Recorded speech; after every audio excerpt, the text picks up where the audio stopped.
Monk Day, everybody! Happy Monk Day, happy Monk Day. This weekend, a beautiful friend of mine and muse, she introduced me to this somewhat unknown historical character. And it was freaky! You know why? Because when I read about them, I realized that not just a lot of their life stuff was the same as mine, a lot of their values were, a lot of their behaviors, and I even had an emotional response. I was feeling this eerie sense of familiarity and this really sweet sense of kinship, as if I knew that person really well. And I even get goosebumps. Like, I read all this and it felt like this was a past life of mine. Did he just say past life? Is he wearing an orange robe underneath his jalaba? Well, today I actually am, but you know, past lives and reincarnation is not just for the orange-robed crowd. It's for everybody. Because it is a fun tool, right? Apart from the fact that pretty much all major religions at some point taught about reincarnation, including Christianity, before they changed it from Jesus' teachings about living in heaven to this doctrine about how to get into heaven, right? But that's a whole other story. But anyway, all of them taught about reincarnation at some point. But that's spiritual woo-woo stuff, right? That's not science. Good point. But there's even scientific data that points at some weird little things.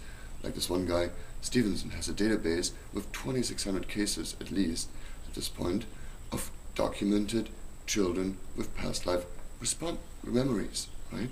They were actually remembering previous lives.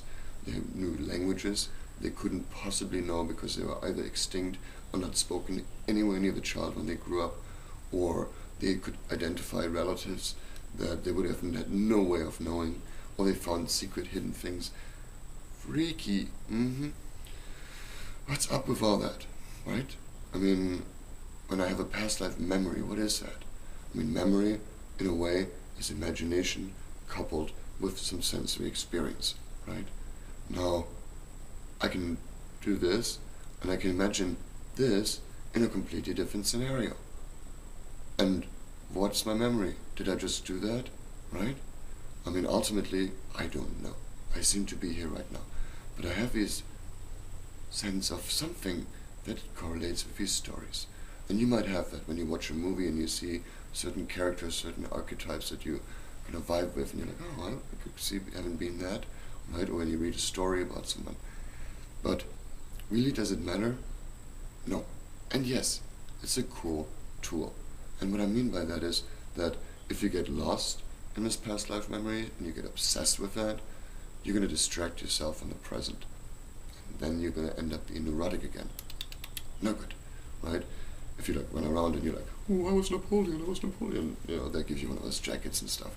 But anyway, so don't get too caught up in it, but play with it. It's a great tool. Why? Because you can look at those archetypes and how they correspond to you now, here, today, in your life, right? Because that's the only real thing that's important. You, here, now. So what information does it give you for that, right? So think about your memories. And really, this life, past life, all of them are really past lives, right?